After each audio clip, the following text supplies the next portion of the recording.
Bienvenidos a la Noche Infinita. Antes de comenzar, cuéntanos en los comentarios desde dónde nos escuchas y qué temáticas te gustaría que exploremos en el futuro. Leemos cada mensaje con atención y siempre tomamos en cuenta sus sugerencias para los próximos relatos. Sin nada más que decir, comencemos. Yo era mecánico antes de caer. Tenía mi taller en los límites de Iztapalapa. Trabajaba parejo, desde temprano hasta que se metía el sol, hasta que me metí con la persona equivocada. Un cabrón que me encargó modificarle un coche, blindarle los vidrios, ponerle doble fondo. Me pagó en efectivo, me pidió discreción, pero un día la patrulla me agarró con las manos metidas en el motor. Me acusaron de alterar un vehículo usado en un levantón. El tipo desapareció, nunca lo volvieron a ver. Y yo terminé en el penal de Barrientos, con una condena de 15 años por encubrimiento agravado. Allí dentro todo tiene precio. Desde el primer día te dejan claro que la libertad se acabó, pero que si traes dinero o alguien que lo mande de fuera, puedes comprarte la paz. O al menos evitar que te partan la madre cada semana. Yo no tenía familia, solo tenía a Julia, mi esposa. Llevábamos juntos más de 12 años. Era la única que me visitaba. Me mandaba dinero, me traía ropa limpia y cada mes, puntualmente, agendaba una visita conyugal. Así empezó todo. La primera vez que me tocó pasar a la zona de visita íntima fue raro. Un cuarto pequeño, una cama de metal con un colchón delgado, una ventana mínima enrejada. Nos daban 2 horas. Julia se veía nerviosa, pero contenta. Me abrazó como si me hubiera ido años, como si aún me viera con cariño. Las siguientes veces también fueron buenas, incluso mejores. Nos reíamos, me llevaba comida hecha por ella, me preguntaba por los internos, me contaba cosas de afuera. Yo me sentía, aunque fuera por poco, otra vez humano, hasta que noté los cambios. Primero fueron sus ojos, no me miraban como antes, era como si me hablara desde lejos, como si respondiera por inercia. Luego fue su ropa. Empezó a vestirse de una manera que no era ella. Tacones, blusas escotadas, perfume caro. Julia no era así. Nunca fue de arreglarse tanto. Una vez le pregunté, ¿de dónde sacas para todo esto? Me respondió que estaba trabajando como secretaria en una oficina de gobierno, que ganaba bien. Sonaba convincente, pero había algo en su voz, algo hueco. Después de cada visita, los custodios me miraban diferente, como si supieran algo que yo no, como si se burlaran sin decir nada. Uno en particular, un tal Chávez, siempre me hacía comentarios raros. «Buena está tu señora, mecánico. Se ve que te extraña, ¿eh?». Me lo dijo con una sonrisa torcida, con esa forma de hablar entre broma y amenaza que no sabes cómo tomar. Le respondí con una carcajada seca, fingida, para evitar problemas. Pero desde ese día empecé a fijarme más, a escuchar más. Un interno de otra celda me dijo algo una noche mientras nos daban el último pase de lista. «Oye, carnal, ¿tú sabes cuántos guardias hay detrás de las visitas íntimas?». «¿Cómo que cuántos?», le pregunté. «Digo, ¿cuántos entran antes que tú?». Me quedé frío. No entendí en ese momento, pero esa misma noche, mientras intentaba dormir, empecé a juntar las piezas. Me acordé que una vez me dejaron esperando, que me dijeron, «Aguanta, están limpiando el cuarto». Pero cuando entré, olía a perfume y a sudor, no al mío, al de otro hombre. La siguiente visita fue distinta. Me noté ansioso. Julia se veía nerviosa. No me dejaba besarle el cuello, volteaba cada rato hacia la puerta. Le pregunté si pasaba algo. Negó, pero cuando terminamos, noté un billete en su bolsa, sobresaliendo. Era uno de 500, con el doblez marcado, como recién entregado. No aguanté. Días después confronté a Chávez. «¿Qué chingados está pasando con mi esposa?». No respondió, solo sonrió. Luego, con toda la calma del mundo, me dijo, «Así es esto, carnal. Aquí la protección cuesta. Y tú no eres nadie». Me ardió la cara. Lo iba a golpear, pero sabía lo que eso significaba. Golpear a un custodio en Barrientos era firmar tu sentencia. Me tragué la rabia, pero no me detuve. Conseguí un celular por medio de un interno que tenía conectes con el módulo de cocina. Pagué lo que no tenía. Le marqué a Julia, le pedí que me dijera la verdad. Se quedó en silencio. La línea se cortó. No volvió a responderme. Tampoco fue a la siguiente visita. Pasaron semanas, luego meses, hasta que un interno nuevo, apodado El Buitre, me dijo algo que me terminó de hundir. «Tú eres el del cuarto 11, ¿no?» «Sí». «¿Por qué?» «Dicen que tu vieja le hace el favor a los custodios, que por eso nadie te toca, que tú pagas con ella». Sentí un vacío, como si me arrancaran el estómago. No supe si gritar, si llorar, si matar a alguien. Empecé a cambiar. Me encerré en mí mismo. Dejé de hablar. No salí al patio. Bajé de peso. Me enfermé. Dejé de dormir. Las noches se convirtieron en infiernos repetidos donde veía el rostro de Julia con la boca de otro hombre. Pero lo peor fue cuando supe que ella seguía viniendo, solo que ya no pedía verme. Ella iba directo con Chávez. Ya ni fingían. Todos lo sabían. Yo era el último en enterarme. No podía hacer nada. Y entonces, un día, me llamaron para una nueva visita íntima. Me sorprendió. Pensé que era un error, pero no. Era Julia. La vi entrar al cuarto con un vestido rojo que jamás le había visto. Su cara estaba maquillada. Llevaba tacones nuevos. Se sentó en el borde de la cama sin decir nada. «¿Por qué lo haces?», le pregunté, con la voz temblorosa. Ella tardó en responder. Finalmente dijo: «Porque si no lo hago, te matan». Eso fue todo. La visita duró menos de media hora. Ella no lloró. Yo tampoco. Solo nos miramos, dos extraños atrapados en una situación que ninguno pudo evitar. Cuando se fue, no sentí alivio.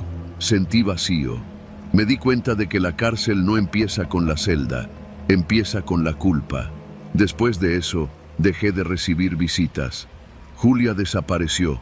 Me dijeron que se mudó al norte, que tal vez cambió de nombre. Nunca más la volví a ver. Pero Chávez sigue aquí. A veces me lo cruzo en los pasillos. Ya no me dice nada, pero sé que recuerda. Y yo también, porque la peor condena no es estar encerrado, es saber que usaron a la única persona que te quería como moneda de cambio y que tú fuiste el producto.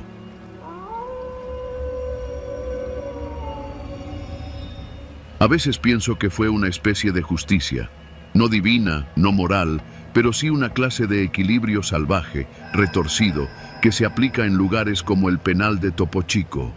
Allí, la ley no llega entera, y los hombres nos gobernamos con códigos que no están escritos en ningún lado. Yo rompí uno, y lo pagué. Llevaba ya más de 2 años encerrado cuando me sucedió aquello. Entré por posesión de arma y una bronca que dejó a uno sin poder caminar. No me justifico, pero afuera la vida era guerra. Adentro, era otra clase de infierno. Yo sabía cómo moverme, cómo callarme, cómo no meterme en broncas innecesarias. Por eso duré tanto. Pero cometí un error, y ese error fue abrir la boca cuando no debía. Todo empezó con un operativo sorpresa. Entraron marinos y policías a las celdas, perros, federales, todos buscando droga, armas, celulares. A mí me hallaron limpio, pero el módulo 2 no tuvo la misma suerte. Ahí encontraron una bolsa con polvo blanco, varios teléfonos, puntas hechizas. Y claro, alguien tenía que pagar por eso. La presión se puso tensa. Los jefes, los de adentro, no los de uniforme, empezaron a buscar al soplón. Las amenazas flotaban en el aire como humo. Nadie hablaba, pero todos sabían que alguien ya estaba señalado. Y ese alguien era yo. No sé cómo supieron. Tal vez fue una cámara, tal vez alguien me escuchó. Pero una noche, en el patio, se me acercó un tipo que nunca me hablaba. Me dio un solo aviso: «Te anda buscando el gallo», y con eso bastó. El gallo no era cualquier interno. Movía droga desde la cocina hasta la enfermería. Tenía a medio penal bajo su ala. Decían que incluso tenía trato con los custodios. Y si él me buscaba, no era para platicar. Los días siguientes fueron de paranoia. No dormía. Me mantenía en mi celda lo más posible. Evitaba las duchas comunes, el patio, el comedor. Bajé de peso y comencé a vomitar por las mañanas. No sabía si era el miedo o algo más, pero el cuerpo me estaba fallando. Una mañana me desperté con un dolor en el costado, punzante, como si me clavaran un cuchillo por dentro. Intenté aguantarlo, pero al mediodía ya no podía caminar bien. Me presenté con un custodio y le dije: necesito ir a la enfermería, no aguanto el dolor. Él me miró con cara de fastidio, pero vio que no fingía. Habló por radio y media hora después me llevaron esposado. La enfermería era una sala fría, con olor a desinfectante viejo y humedad. Las paredes, de azulejo blanco, estaban manchadas en las esquinas. Había una camilla, 2 sillas rotas y una especie de mesa metálica con instrumental médico que parecía del siglo pasado. El doctor se llamaba Barragán, un hombre alto, delgado, con una bata que parecía nunca haberse lavado. Tenía manos huesudas y ojos chiquitos. Siempre usaba guantes, aunque no hiciera nada. No saludaba, solo te medía con la mirada. Me sentaron en la camilla y me preguntó dónde me dolía. Aquí, dije, tocándome el lado derecho del abdomen. ¿Desde cuándo? Desde hace días. Hoy amanecí peor. Me examinó sin hablar. Tocó, apretó, me hizo toser. Luego se puso de pie y dijo algo que no olvidaré jamás. Tiene toda la pinta de apendicitis. Vamos a tener que operar. ¿Aquí? Aquí. No hay tiempo para traslados, dijo, como si eso fuera normal. Quise protestar, preguntar si eso era legal, si no había otra opción. Pero el dolor me estaba comiendo. Me temblaban las piernas. Barragán llamó a 2 internos que trabajaban como ayudantes en la enfermería. No eran médicos, solo reclusos con confianza. Uno de ellos me miró raro. El otro me amarró las muñecas a la camilla. ¿Qué están haciendo? No queremos que te muevas, dijo uno, sin mirarme. Me quedé callado. El miedo me estaba llenando los ojos de lágrimas. Nunca había sentido algo así. No era solo terror, era una certeza. Algo no estaba bien. Algo iba muy, muy mal. Barragán se acercó con una bandeja. Tomó un bisturí, unas gasas y unas pinzas oxidadas. ¿Y la anestesia?, pregunté, apenas con voz. Él se me quedó viendo. ¿Anestesia? Y sonrió. Esto es castigo. Me quedé mudo. Sabemos que hablaste. Sabemos que los marinos entraron por ti. Sabemos que el Gallo perdió un cargamento por tu culpa. ¿Y crees que te ibas a ir limpio? Intenté soltarme. Las correas me cortaban la piel. Grité, pedí ayuda, pero nadie vino. Nadie iba a venir. Allí, la enfermería era una isla, un pozo donde todo se podía ocultar. El primer corte me arrancó un alarido que ni yo sabía que tenía. El bisturí se hundió en mi abdomen sin piedad. Sentí la carne abrirse, la sangre caliente chorrear por mi costado.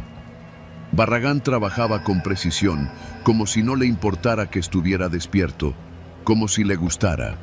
No sé cuánto tiempo duró, tal vez media hora, tal vez menos, pero cada segundo fue un infierno, las pinzas hurgando dentro de mí, la visión borrosa, el sudor frío, el olor a sangre, mis propios gritos, y todo eso envuelto en la mirada tranquila de Barragán.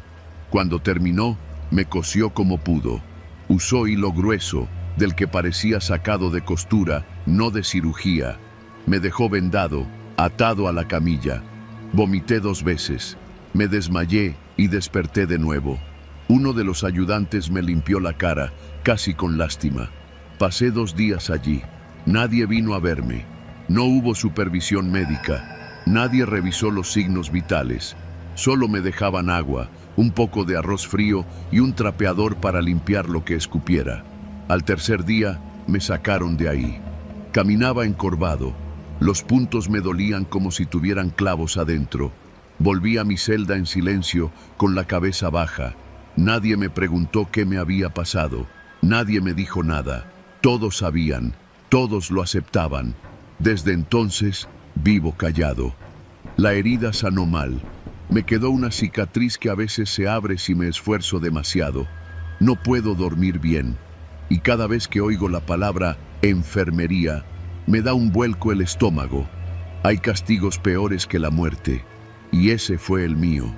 Me dejaron vivir, sí, pero cada día, desde entonces, cargo con esa operación sin anestesia, como si aún me estuvieran abriendo el vientre. Porque en este lugar, delatar es peor que matar. Y en Topo Chico, la enfermería no cura, la enfermería castiga.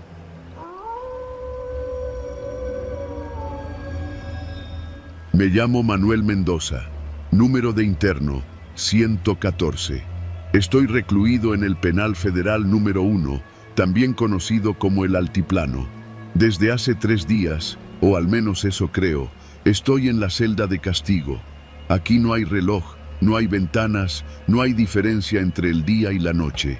Solo existe esta caja de concreto, la tapa de metal por donde me avientan la comida y las voces de los demás internos que se cuelan a veces por la rendija del pasillo.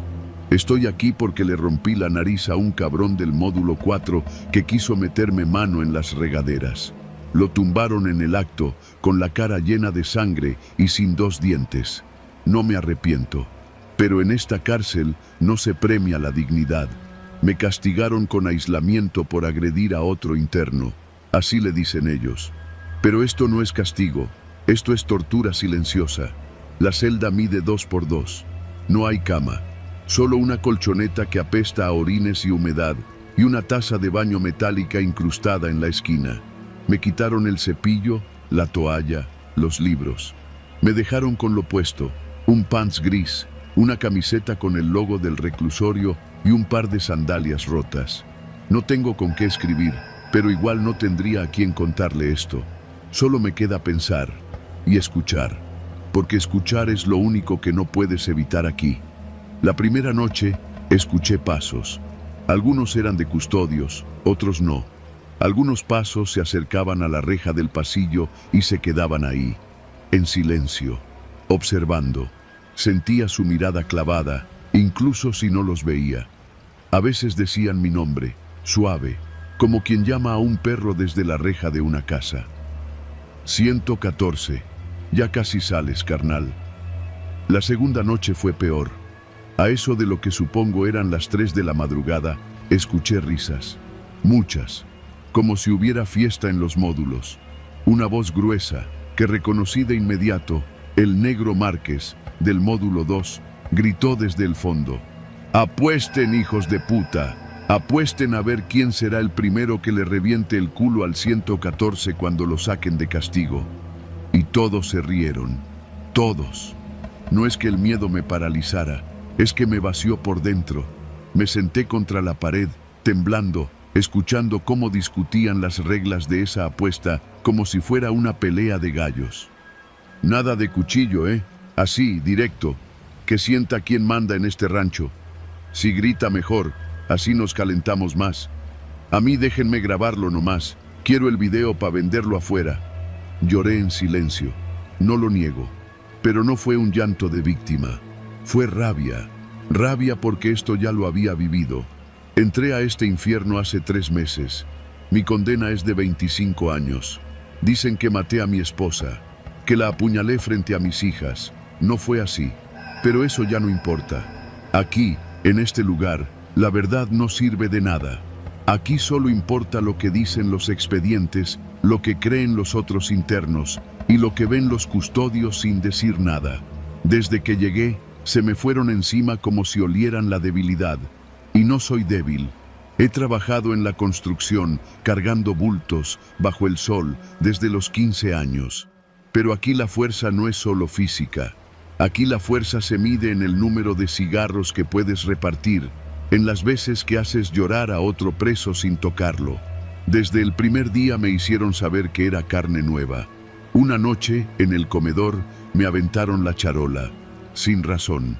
Cuando volví la mirada, uno de los internos me sonrió y se lamió los labios. Nadie dijo nada, ni el guardia. A los 2 días dejaron un papel doblado en mi colchón. Solo decía, pela el culo o pela los dientes. Era eso o lo que pasó después, el intento en la regadera. Yo respondí como tenía que responder, y aquí estoy. en castigo, aislado, esperando el turno de la jauría. La tercera noche me oriné encima. No fue miedo, fue la certeza de que no había salida. Los custodios lo saben, les gusta el espectáculo. Me dejaron sin comida 2 turnos seguidos. Me empujan la charola al piso y se ríen si les pido agua. Uno de ellos, el más joven, me dijo: «Yo que tú me abría el culo solito, carnal, así no te rompen tanto». Entonces entendí que estaban de acuerdo, que mi cuerpo era mercancía, que esta apuesta no solo era entre reos, era un entretenimiento compartido. El cuarto día, si es que era el cuarto, intenté ahorcarme con el pantalón, pero la pinche cuerda no aguantó. Me desmayé y me desperté con dolor en el cuello y un sabor metálico en la boca. Me dejaron así, tirado, sin traer ni al médico. No les convenía que me muriera. Querían que viviera lo suficiente para el show. Esa noche decidí cambiar el juego. Cuando me trajeron la comida, me lancé contra la charola. Agarré el tenedor de plástico que venía con ella, lo rompí en punta contra la pared y lo escondí bajo el colchón. No era mucho, pero era algo. Me senté en la esquina, respirando despacio, como me enseñó mi viejo cuando cazábamos ratas en el maizal. Esperé. No pasó nada esa noche, ni la siguiente, solo risas y gritos de otros, más lejanos. Un interno del módulo 5 se colgó y lo dejaron colgado 6 horas para que los demás aprendieran la lección. ¿Aprendieran qué? No sé. Pero esa fue la excusa. La mañana del 7º día, porque ya empecé a contar por los ruidos de los carritos de desayuno, abrieron la puerta de mi celda. Me cegó la luz. 114. Afuera, vuelves al módulo. El custodio que lo dijo no me miró. Otro, el mismo que me había aconsejado abrirme solo, me guiñó un ojo. Caminé con la cabeza en alto.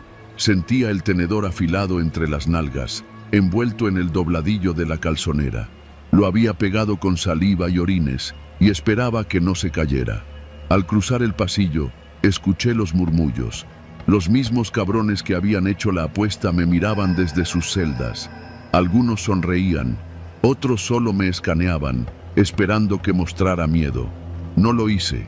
Me obligué a caminar como si no me importara, como si yo fuera el que apostaba.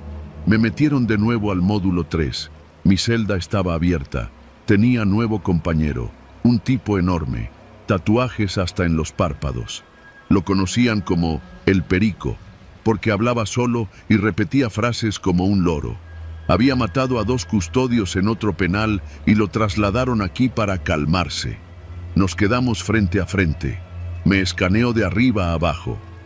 «Tú eres el 114, ¿verdad?» No respondí.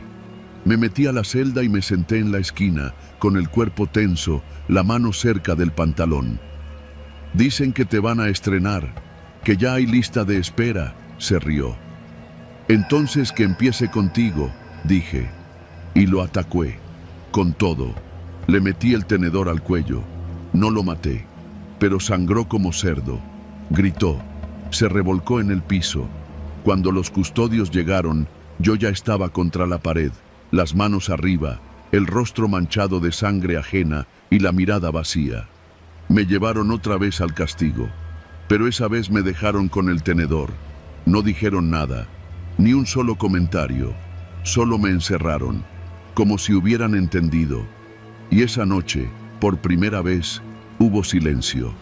Nadie apostó, nadie se rió. A la mañana siguiente, vino un oficial que no conocía. Me dijo que me iban a mover de penal, que ya era mucho problema. Lo dijo sin expresión, como si fuera un paquete que había que cambiar de ruta. Ahora estoy en un penal estatal, menos peligroso, dicen, pero yo ya no soy el mismo. Aquí nadie se me acerca, nadie me habla. Tal vez porque creen que estoy loco, tal vez porque piensan que maté al Perico. No fue así, pero a veces me gusta que lo crean. Aquí también tengo un tenedor escondido.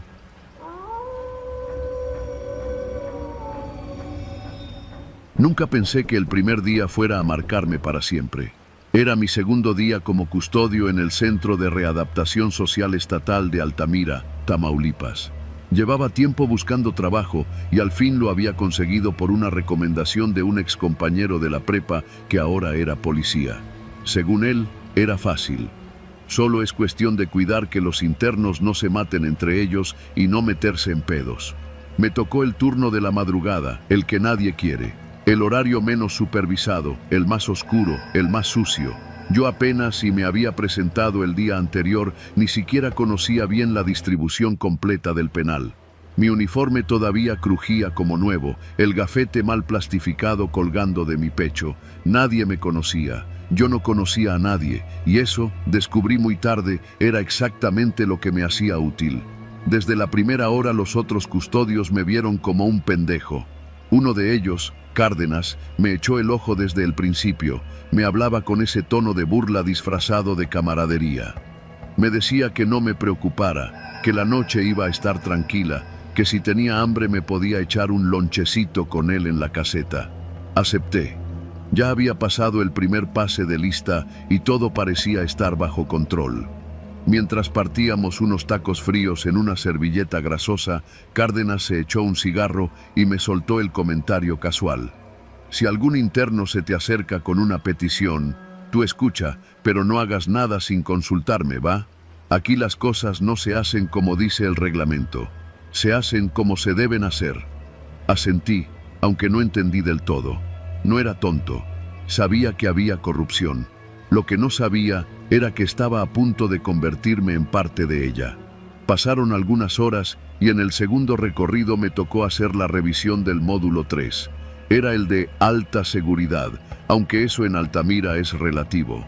Las puertas estaban viejas, los barrotes soldados con pereza y la iluminación apenas servía. La mayoría de los internos dormía, otros se hacían los dormidos. Uno que otro se mantenía en silencio con la mirada fija, como esperando algo. Uno de ellos, el interno número 476, se acercó a los barrotes cuando pasé. Moreno, tatuajes en el cuello, delgado pero firme. Tenía una mirada que no cuadraba con su cuerpo flaco, fría, calculadora. Me habló con voz baja, respetuosa. «Oficial, ¿puedo hablar con usted?» Me acerqué con desconfianza. Me sorprendió su tono tranquilo. No parecía uno de los gritones ni de los que quieren intimidarte. Era más como un tipo que sabe algo que tú no. ¿Qué se le ofrece? Nada grave. Solo que la celda 5 tiene una fuga en la taza. Está regando agua por todo el pasillo. Si no la reportan, se va a hacer un desmadre, dijo señalando discretamente hacia el fondo. Le agradecí. Fui a revisar. Y era cierto. Un chorrito constante de agua escurría desde adentro. Lo anoté en mi bitácora y regresé. «Gracias. Lo checarán en la mañana», le dije. Él asintió y entonces me miró fijo. «Aquí adentro todo se paga, oficial. Uno también cuida a quien lo cuida».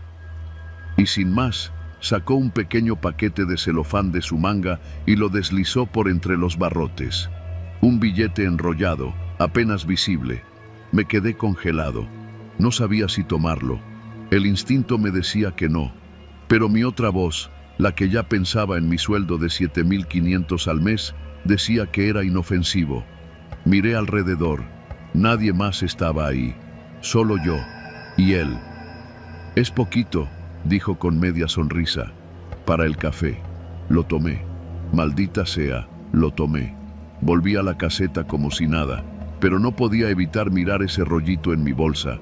Un billete de 200 pesos, por una pinche fuga. «Para el café», me repetía en la cabeza como justificación. Cárdenas se dio cuenta. Claro que se dio cuenta. «¿Todo bien en el 3?» me preguntó al volver. Asentí. Me sudaban las manos. Él me miró de reojo y entonces sonrió. No con burla esta vez. Era una sonrisa satisfecha. Ya estaba dentro.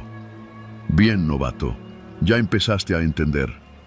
No pregunté nada. Pasaron los minutos y la tensión en mi cuerpo comenzó a aflojarse, hasta que escuché la voz de Cárdenas, seria por primera vez. «Te va a pedir un favor más. No digas que sí a todo». No supe qué contestar.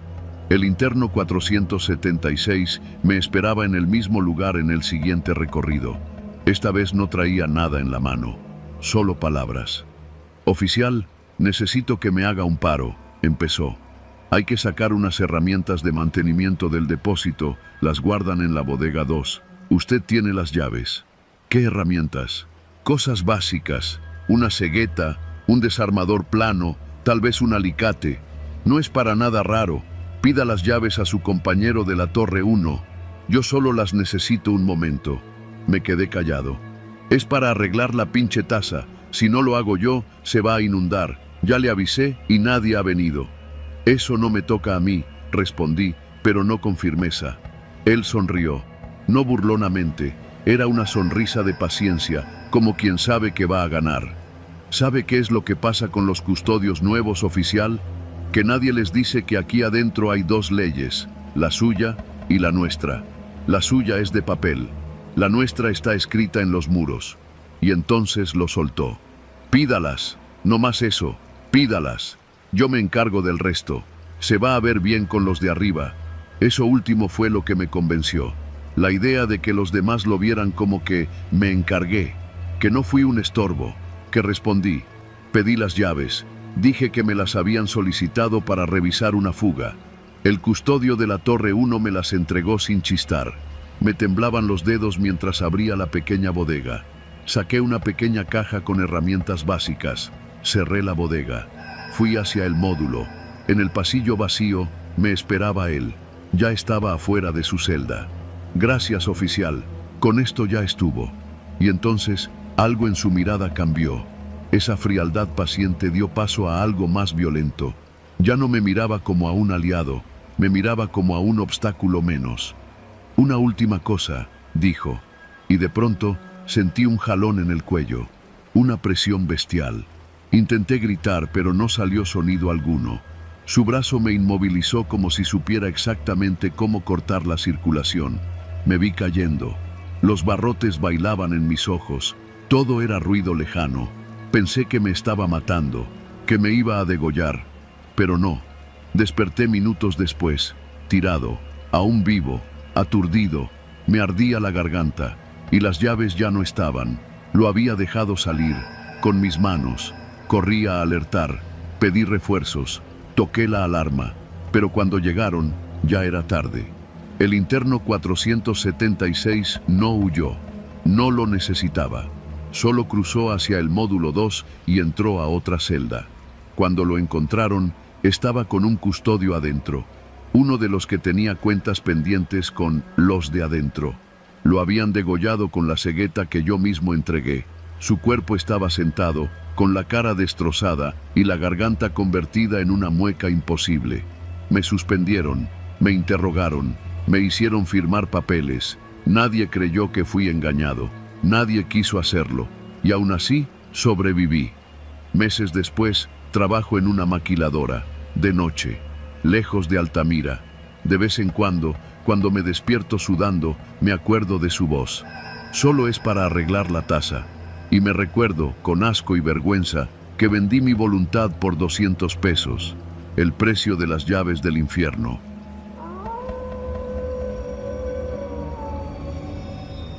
Me llamo Rubén, y durante 3 años estuve encerrado en el Centro de Readaptación Social de Santa Lucía, en el estado de Veracruz. Caí por asalto con violencia agravada. Sí, era culpable. En la calle fui cabrón, pero adentro uno aprende rápido que siempre hay alguien más cabrón. El penal no era lo peor era lo que pasaba allá abajo, en los túneles. No lo supe al principio. Cuando recién llegas, todo es adaptación, callarte, mirar, no decir que sí ni que no, y sobre todo, no deberle nada a nadie. Una deuda en la cárcel no es como afuera. Acá, si no pagas, te desaparecen, así de sencillo. Mi celda era la número 11, del módulo 2. La compartía con un güey llamado Medina, un flaco seco, lleno de tatuajes mal hechos y con una mirada vacía. Él fue quien me habló, la primera vez, del gimnasio. Así le decían, aunque todos sabíamos que no se referían al gimnasio que aparecía en los reportes del INEGI, ese que usaban para las visitas guiadas o las entrevistas con medios. ¿Ya te invitaron?, me preguntó una noche, mientras hacíamos cola para la cena de frijoles con tortillas de papel. ¿A qué?, Al gimnasio, al de verdad. Lo miré sin entender. Ese donde te pagan con cigarros, si ganas, claro. No supe qué responder. En ese momento me pareció una mamada más del penal. Luego supe que era más real que las reglas del director. Lo descubrí por accidente. Una noche de julio, ya cerca de la madrugada, escuché gritos y golpes sordos. Pensé que era otra bronca en los dormitorios, pero los custodios no hacían nada. Me acerqué a la rendija de la puerta y vi pasar a un grupo de internos, todos cubiertos con chamarras o cobijas, bajando por las escaleras del módulo. Los seguí a escondidas. El gimnasio estaba en el sótano, un cuarto amplio que solía usarse para almacenaje, pero que ahora tenía un ring improvisado hecho con cuerdas y tubos de metal. No había colchones, solo el suelo, con costales rellenos de arena como esquinas. Las lámparas eran de obra, colgadas con alambres. El olor del lugar era una mezcla entre sudor añejo, sangre seca y humo de cigarro. El primer combate que vi fue entre un reo nuevo de cara morena, con brazos delgados pero duros como cables, y un viejo tatuado hasta el cráneo, apodado el Güero Tapia. No fue pelea, fue ejecución. El nuevo apenas alcanzó a lanzar 2 golpes antes de que Tapia lo tirara y le reventara la cabeza contra el piso. Literalmente. Cuando se levantó, tenía las manos cubiertas de sangre. Los gritos eran de apuestas, no de miedo. Cigarros. Esa era la moneda. Me tomó 5 semanas bajar al ring. Un día, un custodio me llamó por mi nombre en el comedor. «Te quieren ver», me dijo, y me guió hacia la oficina del director. Don Gerardo Villalobos, un hombre calvo, barrigón, con un anillo de oro en cada mano y una voz suave que no combinaba con su poder real. Me ofreció un cigarro importado. Lo acepté con manos temblorosas. «Sé que eres rápido», me dijo, «y que aguantas. Ya te vieron en la cancha y en las broncas del pasillo. Te quiero en el gimnasio esta semana». No fue una invitación, fue una orden. «¿Y si no quiero?», me miró sonriendo. «¿Tienes familia, Rubén? Allá afuera, una mamá en Cozoleacaque, una hermana en Xalapa». Me quedé helado. Él lo sabía todo. «Vas a bajar», dijo. «Te pondremos con alguien manejable para empezar. Si ganas, 20 cajetillas. Si pierdes, bueno, esperemos que no pierdas». Mi primer pelea fue contra un tipo apodado El Bolas. Tenía unos 35 años y el cráneo redondo como melón. No era muy rápido, pero pegaba como mula. No había reglas, ni árbitros, solo un círculo de internos, algunos con los overoles a medio subir, otros con cigarros colgando de los labios y custodiados por 2 oficiales armados. La consigna era simple: no se vale rajar. Me aventaron un vendaje sucio y me pusieron unos guantes sin relleno. Todo era parte del espectáculo. El Bolas me lanzó el primer golpe y lo esquivé por reflejo. Pero el segundo me dio en el pómulo y sentí que me tronaba algo adentro. Caí, pero me levanté de inmediato. Duramos 6 minutos. Al final, lo noqueé con una patada en la mandíbula. Me habían dicho que no había reglas y lo tomé literal. Cuando cayó, convulsionando, me di cuenta de que algo dentro de mí había cambiado. La gente gritó, celebró. Me arrojaron una toalla y una bolsa con las 20 cajetillas. Volví a mi celda con la cara hinchada y la nariz sangrando. Esa noche no dormí, no por el dolor, por la sensación de haber sobrevivido a algo animal. Las peleas siguieron, una por semana. En la tercera, me tocó contra un tipo del módulo 3 que había matado a 2 internos antes. Me rajó la ceja, me hizo escupir un diente, pero lo derroté por agotamiento. Vomitó sangre antes de caer. Mi fama creció. Me apodaron El Perrito porque no soltaba. Cada que ganaba, la bolsa aumentaba. 30 cajetillas, 40. Incluso una vez me ofrecieron cocaína, pero la rechacé. Yo solo quería sobrevivir. Sabía que en algún momento me iban a poner contra Tapia, el favorito del director. Un sicario viejo, curtido, que peleaba como animal rabioso. Dicen que había sido soldado. Otros decían que mató a un comandante adentro y lo premiaron en vez de castigarlo. En el penal, la lógica era al revés. La pelea fue anunciada como la final de las finales. Tapia contra el perrito. No era oficial, pero todos lo sabían. Hasta el director bajó esa noche, con sus lentes oscuros y su habano encendido. El ring estaba más lleno que nunca. Había una mesa con fajos de cigarrillos y botellas de Tonayán como premios. Apostaban hasta los custodios. Tapia me miró desde su esquina, sonriendo. Tenía los nudillos vendados con cinta aislante negra, sin guantes. «Te voy a dejar sin dientes, cachorro», me dijo. No respondí, solo lo miré. La pelea fue brutal. Me rompió una costilla con un codazo. Me hizo sangrar de la boca desde el primer minuto, pero logré derribarlo 2 veces. La segunda casi se desnuca, pero se levantó como si nada. En el cuarto asalto, porque así les decían, aunque nadie llevaba la cuenta real, logré meterle un golpe en la tráquea. Se fue de espaldas. Yo también ya no sentía las piernas. El silencio fue sepulcral. Tapia no se levantó. El director se acercó, miró su cuerpo inmóvil y luego me vio. No dijo nada. Solo chasqueó los dedos y 2 custodios se llevaron el cadáver como si fuera basura de cocina. Después de eso, me dejaron en paz. No volví a pelear. Villalobos me dio una celda individual. Nunca más me llamaron al gimnasio. Me convertí en una especie de leyenda dentro del penal. Algunos decían que había hecho un pacto con el diablo. Otros decían que yo había asesinado al verdadero protegido del director y que eso me ponía en su mira. Pero nunca pasó nada. Me liberaron 6 meses después por buen comportamiento. Ironías del sistema. Hoy, cada vez que paso frente a una tienda y veo una cajetilla de cigarros, me dan náuseas. No fumo. No hablo del penal. Pero a veces, cuando cierro los ojos, puedo ver el rostro de Tapia mientras se ahogaba en su propia saliva. Puedo sentir el suelo de concreto, el olor a sangre y los gritos de esos hombres que apostaban por nuestra muerte como si fuera un deporte. No sé cuántos más murieron en ese ring, pero sé que el penal de Santa Lucía sigue ahí. Y estoy seguro de que las peleas también, porque en México la cárcel no redime, solo enseña a sobrevivir, y yo aprendí muy bien.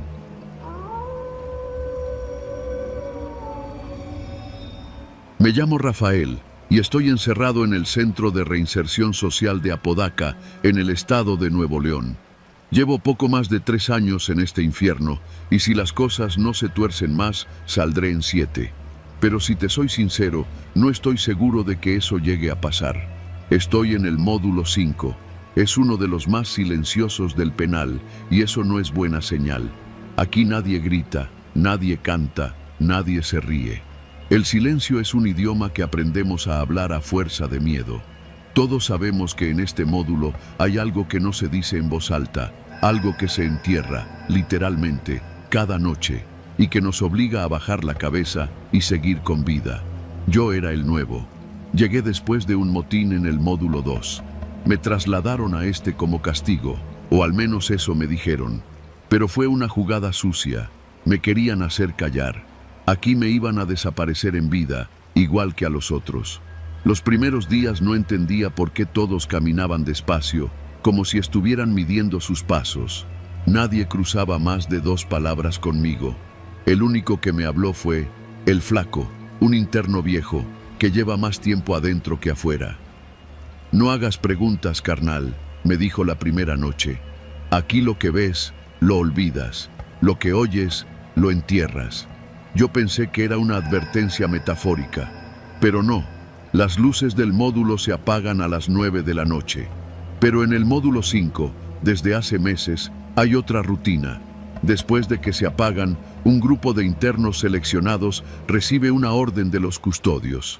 Se levantan en silencio, cruzan el patio del módulo y se pierden detrás de una puerta de lámina oxidada que da al patio trasero del penal. Una puerta que siempre está cerrada, excepto de noche. A mí me tocó por primera vez hace 2 semanas. Un custodio me despertó con una linterna directa a la cara. No me dijo nada, solo me hizo una seña con el mentón. Me levanté con los pies fríos. Afuera ya estaban 4 internos más. El gordo May, el chato, el pelao y un morro que le dicen el rengo. Nos llevaron por la puerta oxidada, cruzando un pasillo que apestaba a humedad, hasta llegar a un terreno baldío cercado por muros altísimos. Ni cámaras hay ahí. En el suelo, bajo la luz mortecina de un solo foco, había montones de tierra removida, palas clavadas, sacos abiertos. Ahí fue cuando lo entendí. Esa noche desenterramos 2 cuerpos. No los conocía. Uno tenía los brazos atados con una cuerda azul de las que usan en el almacén de comida. El otro todavía traía puesto un uniforme naranja, pero la cara destrozada. Ninguno de los custodios dijo nada. Solo nos pasaron las palas y marcaron con el pie los hoyos nuevos. Nosotros cavamos, sin hablar. Después, los envolvimos en bolsas negras, los tiramos dentro, los cubrimos, y luego otra vez a dormir, como si nada. Esa fue la primera vez. La segunda, apenas 3 días después, fue peor. Había sangre fresca en uno de los cadáveres. Eso me hizo pensar que el tipo no llevaba mucho tiempo muerto. O quizá no estaba muerto del todo cuando lo trajeron. Me temblaban las manos. El gordo May me dio un zape por andar con cara de espanto. No hagas gestos, pendejo. Aquí todos somos muertos en espera. Desde entonces, cada noche que alguien nuevo desaparece del módulo, ya sabemos que viene. No hay nombres, ni carpetas, ni rumores. Solo un silencio que se extiende por los pasillos como moho. No preguntamos. Solo cavamos. Lo más enfermo de todo es que los custodios no hacen esto por órdenes directas. Esto no es oficial. Nadie lo registra. Son ellos. Son los mismos que te venden coca en los pasillos, los que te dejan usar celular si pagas suficiente, los que fingen que no ven nada cuando alguien es apuñalado en las regaderas. Los cuerpos no deben aparecer, me dijo una noche uno de ellos al ver que me tardaba en cavar. No deben existir. Si no existen, el sistema funciona. Ahora entiendes por qué nadie habla en el módulo 5. Aquí no se grita, no se llora. Aquí se guarda silencio porque los que abren la boca terminan debajo de la tierra, en el patio trasero. Lo he visto, lo he hecho. Llevo ya 6 noches cavando fosas para muertos sin nombre. Y lo peor de todo es que anoche enterramos a uno que sí conocía. El Negro Zamora. Llevaba 8 años adentro. Era el que vendía cigarros y hacía reír a todos. Hasta los custodios lo respetaban. Pero parece que vio algo que no debía ver, o dijo algo que no debía decir, o simplemente estorbaba. Anoche lo enterramos. Lo reconocí por una cicatriz en el cuello. Estaba envuelto en bolsas, pero esa cicatriz no se le fue nunca. Era él. Hoy, durante el desayuno, nadie dijo nada. Todos sabían. Todos lo miramos en nuestra memoria, pero nadie se atrevió a mencionar su nombre. Solo el flaco, mientras revolvía el café frío, murmuró: uno menos que respira, pero uno más que sabe. No sé cuánto más voy a aguantar esto. Cada día me levanto sabiendo que quizá esa noche me toque a mí, que tal vez diga algo de más o me vean con desconfianza, que tal vez llegue el momento en que me despierten con una linterna a la cara, pero no para cavar, sino para que me caven. Me he vuelto experto con la pala. Ya sé cuánto hay que excavar para que el cuerpo quede bien cubierto. Ya sé cómo manejar el peso muerto sin dañar los sacos. Ya sé cómo mirar sin mirar, cómo enterrar sin pensar. Pero cada noche, cuando echo tierra sobre otro cuerpo sin nombre, siento que también me entierro un poco más a mí mismo. Y lo único que me mantiene vivo es seguir callado. Por eso te escribo esto en un cuaderno viejo que escondo entre el colchón y la pared. No tengo a quién más contárselo. No puedo. Si alguien encuentra estas hojas después de que ya no esté, solo pido que no dejen que me entierren ahí. No en esa fosa. No con ellos. Quiero salir caminando por esa puerta algún día. Y quiero olvidar cada uno de los cuerpos que ayudé a ocultar en la tierra. Pero por ahora, guardo silencio. Porque en el módulo 5, el silencio es la única forma de sobrevivir.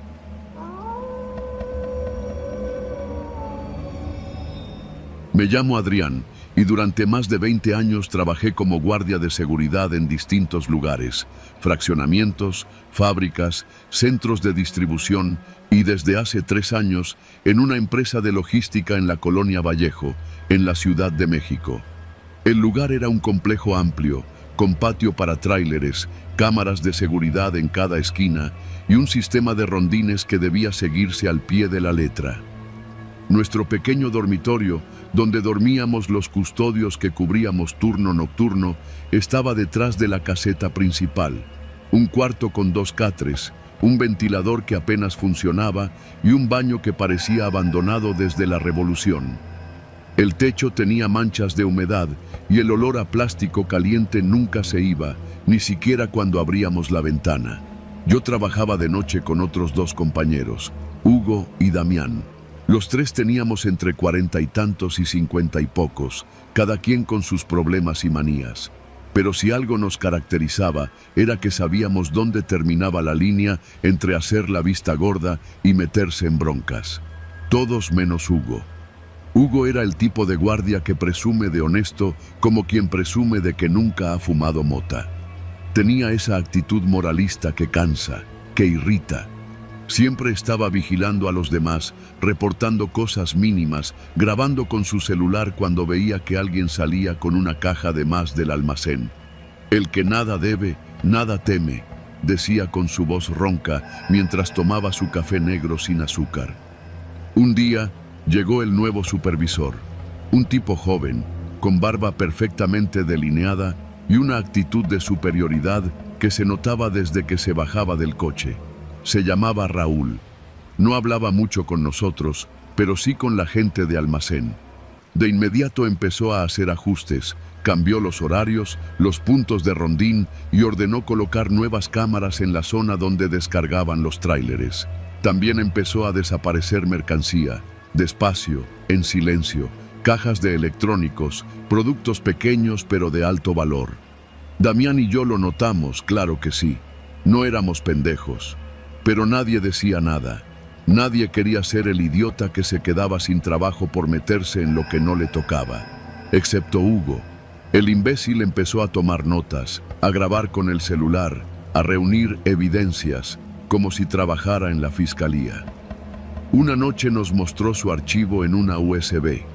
Tenía fotos de cajas abiertas, listas de embarque alteradas, incluso una grabación donde Raúl le daba una orden directa a uno de los operadores para que sacara por error 3 cajas de tablets. Ya junté todo, nos dijo. Voy a entregarlo en recursos humanos. Esto ya se salió de control. Damián y yo lo miramos con ese gesto de mejor no te metas, pero Hugo no entendía indirectas. Para él era un tema de principios. Te va a ir mal, cabrón, le dijo Damián. No sabes con quién te estás metiendo. Prefiero dormir tranquilo a vivir con miedo, contestó con su típica frase de serie barata. Y esa fue la última conversación real que tuvimos con él. La noche en que todo cambió, el turno había sido particularmente tenso. Raúl había estado más callado que de costumbre y se había llevado su laptop sin saludar. Cerca de las 3 de la madrugada, Damián se fue a dormir y 1 hora después, Hugo me dijo que él también se iría a recostar un rato. Me quedé solo en la caseta viendo las cámaras. A eso de las 5 fui a despertarlos para que nos alistáramos antes del cambio de turno. Caminé hacia el dormitorio de custodios, empujé la puerta y al principio no vi nada raro. Damián dormía profundamente en su catre, con el uniforme arrugado y una cobija vieja sobre las piernas. Pero Hugo no se movía. Me acerqué. El aire tenía un olor raro. Cuando lo vi bien, sentí que el corazón se me apretaba en el pecho. Tenía la boca cerrada con hilo grueso, hilo de cáñamo, cosido torpemente, como si alguien sin experiencia le hubiera cerrado los labios uno por uno. Y tenía una navaja clavada en el muslo derecho. Estaba inconsciente, pero vivo. Su pecho subía y bajaba con esfuerzo, como si respirara a través de la nariz por pura voluntad. Me paralicé. Tardé varios segundos en reaccionar. Grité por Damián, que se levantó sobresaltado. Llamamos a emergencias y a los jefes. En cuestión de minutos, la patrulla y la ambulancia estaban ahí. Hugo sobrevivió. Estuvo varios días hospitalizado. No habló con nadie al principio. No podía, pero tampoco quería. Los médicos dijeron que el hilo estaba tan profundamente incrustado que quitarlo había sido complicado. Nadie sabía cómo había pasado. Las cámaras estaban apagadas durante más de 2 horas. Justo las 2 cámaras que daban al dormitorio. Curioso, ¿no? Cuando Hugo pudo comunicarse por escrito, solo escribió una frase. No era lo que pensaba.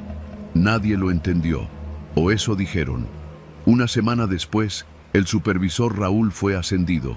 Lo mandaron a la planta de Guadalajara. A nosotros nos dieron capacitación en manejo de crisis y nos ofrecieron un bono por cooperación. Damián lo aceptó sin pensarlo. Yo lo dudé, pero lo tomé. Hugo pidió su cambio. Lo reubicaron como guardia en una empresa de mensajería en otro estado. No volvió a hablar con ninguno de nosotros. No denunció, no reclamó, no dijo nada. Y a veces, eso es lo que más miedo me da. Porque uno puede vivir con miedo, sí, con culpa, con remordimiento. Pero hay algo peor. Vivir sabiendo que hiciste lo correcto y que eso no sirvió de nada. Hay noches en que me despierto y me acuerdo de su cuerpo en el catre, de la sangre en su muslo y del hilo maldito que le cerraba la boca. Me pregunto si fue un mensaje, no solo para él, también para nosotros. Y cada vez que llega un nuevo supervisor, con su barba bien arreglada y sus zapatos limpios, me pregunto cuánto tiempo falta para que alguien más tenga la mala idea de querer hacer lo correcto.